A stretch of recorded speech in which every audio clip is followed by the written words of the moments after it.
अस्सलाम वालेकुम नाज़रीन, प्रोग्राम गपशप।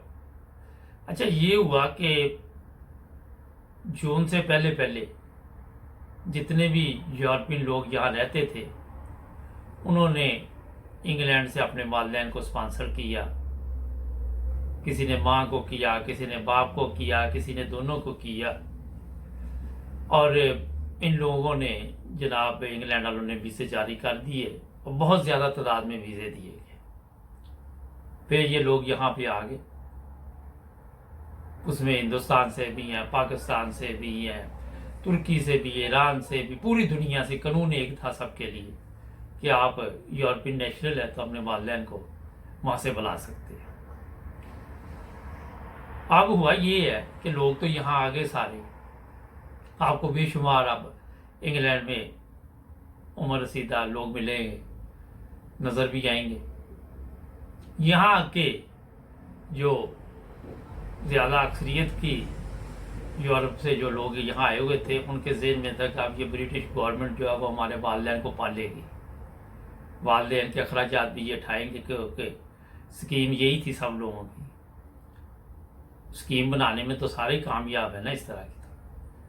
और वो जो लोग पाकिस्तान में रह रहे थे वहाँ पे शायद वो बड़ी बड़ी कोठियों में रह रहे हों। पहली चीज़ तो वो यहाँ आके कमरों में बंद हो गए, घरों में बैठ गए, कोई सड़क पे बैठा हुआ, कोई कहीं पे बैठा हुआ। चले ये तो यहाँ पे कोई मिलने वाला नहीं, कोई कंपनी नहीं, किसी का पास टाइम नहीं, ऊपर से कोरोना आ गया।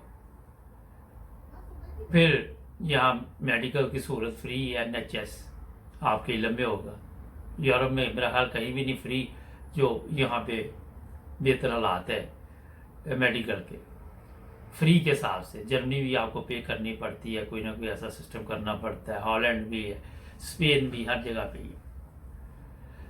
अब जो कल एक वाकया मेरे सामने आया, मैं असल में उस तरफ आना चाहता हूँ। यहाँ पे ज़हनी तौर पर लोगों ने सोचा कि वालिदैन जो है वो घर मिल जाएंगे, उनको किराए मिलेंगे, वो पिकनिक मनाएंगे, हमारी भी जान छूटी रहेगी, ये भी खुश रहेंगे, पैसे पौंड शौंड आते रहेंगे। और फिर लोगों ने जब कोशिश की तो कल जो पहला केस सामने मेरे आया, जो किसी ने मुझे इतला दी कि उन्होंने बेनिफिट के लिए क्लेम किया था, हाउसिंग बेनिफिट के लिए। तो जनाब अली कोई 1.5-2 महीना उन्होंने इंतज़ार किया कि अब कब ये हाउसिंग बेनिफिट शुरू होता है। तो जनाब उनको फिर खाता आ गया कि जिस बंदे ने ये स्पॉन्सर किया था वो इसको संभाले, क्योंकि जब आप यहाँ पहुँच जाते हैं तो यहाँ जो परमिट आप अप्लाई करते हैं, रेजिडेंट परमिट यहाँ का 3 साल का मिल रहा है, किसी को 5 साल का उम्र के हिसाब से, उसमें एक आप सिग्नेचर करते हैं कि इनका खर्चा मैं उठाऊँगा और मैं इनके अखराजात जो है वो पूरे अपने ज़िम्मे लेता हूँ। फिर वो अपना एड्रेस लिखती है, कोई बेटी है अपने माँ का लिखती है, कोई बेटा है वो माँ बाप का लिखता है, जो भी है वो उसके बगैर वो एप्लीकेशन जो है मुकम्मल नहीं होती। तो जो उनको जवाब आया वो ये आया कि जनाब ये आप लोगों ने इनको बुलाया है, आप लोगों ने इनके अखराजात जो है वो उठाने हैं। जहाँ तक पेंशन का तल्लुक है ये बाद में देखा जाएगा कि इस पे क्या हम करते हैं, उसका उन्होंने कोई जवाब नहीं दिया। तो अभी ये मेरे सामने ये बात आई थी, इसलिए मैं आपको बता रहा हूँ ये कि हमें लोग फ़ोन कर के भी पूछते हैं। और जो तो हैं थोड़े यंग वो तो चलो काम मिल जाता है, इंग्लैंड में अब काम की कोई कमी नहीं है। अगर कोई 50 साल का भी है तो उसको भी मजदूरी मिल रही है। लोग कम हो गए, मगर जो बूढ़े लोग हैं उनके लिए ज़्यादा ये परेशानी बनेगी मेरे ख्याल में। वो इसलिए बनेगी कि या तो उनके बच्चे, आप बच्चे बुला तो लिया उन्होंने, तो यहाँ पे अब अखराजात का मसला आ जाता है। एक एक कमरे में उनको बंद कर दिया, वो वहाँ पे किसी घर में 3 फैमिलियाँ रह रही, किसी में 2 रह रही, बच्चे खुद कोई जर्मनी रह रहा है, कोई कहीं पे रह रहा है, उनके वहाँ कारोबार हैं, उनके काम है। तो ये काफ़ी यहाँ जो बूढ़े लोग हैं उनके लिए मसाइल बने हुए हैं। जो लोग वहाँ से पाकिस्तान से आ रहे हैं वो भी यहाँ फ़ोन कर के लोगों को पूछते हैं कि एक कमरे का घर, जब उनको ये किराए का पता चलता है, पता है लंदन में तो बहुत महंगा किराया है, फिर वो और परेशान हो जाते हैं। तो उसका मैंने कहा आपको, अब आपने वीज़े तो लिए, वालिदैन को बुलाया भी यहाँ पे, तो आपने तो जो खिदमत करनी वो कर ली, क्योंकि अब ब्रिटिश गवर्नमेंट ने उनकी खिदमत करनी है। तो ये ऐसा है कि मैं आपको एक छोटा सा मशवरा दे सकता, बाकी आपने खुद अपने वकुला से अपने आप फैसले करने हैं कि लंदन की जो प्रॉपर्टी है वो बड़ी महंगी है। इसके अलावा बर्मिंघम में है, मैनचेस्टर है, और जगह जो है वहाँ पे किराए सस्ते हैं, 300-400 में भी 1 बेडरूम मकान मिल जाते हैं वहाँ पे।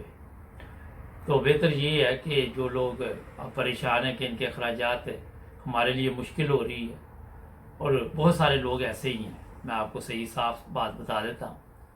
तो मेरा मशवरा यही है उनके लिए कि ऐसी जगह पे जाए जहाँ पे रेंट कम है, क्योंकि खाने पीने का इन ममालिक में इतना बड़ा इशू नहीं है। ये कोई पाकिस्तान नहीं है कि चीनी लाइन में ला के लेनी है, स्टोरों में हर चीज़ मिल जाती है। और ये भी मुझे 2 दिन पहले ही पता चला, मैं इतने साल से इस मुल्क में रह रहा हूँ, कि जब स्टोर बंद होने वाले होते हैं तो 1 घंटा पहले या आधा घंटा पहले वहाँ पे ऐसी चीज़ें जो नहीं बिक सकी और वो इतनी सस्ती लगा दी जाती है। अगर कोई चीज़ 1 पाउंड की है तो वो 5 पेंस 10 पेंस में भी लगा दी जाती है, और वहाँ भी लाइनें लगी होती हैं, लोग उठा के ले जाते हैं, उनकी वो फेंकनी भी नहीं पड़ती और लोगों के भी काम आ जाती। बड़ी अच्छी चीज़ है ये, इसमें मेरा ख्याल कोई हर्ज नहीं है।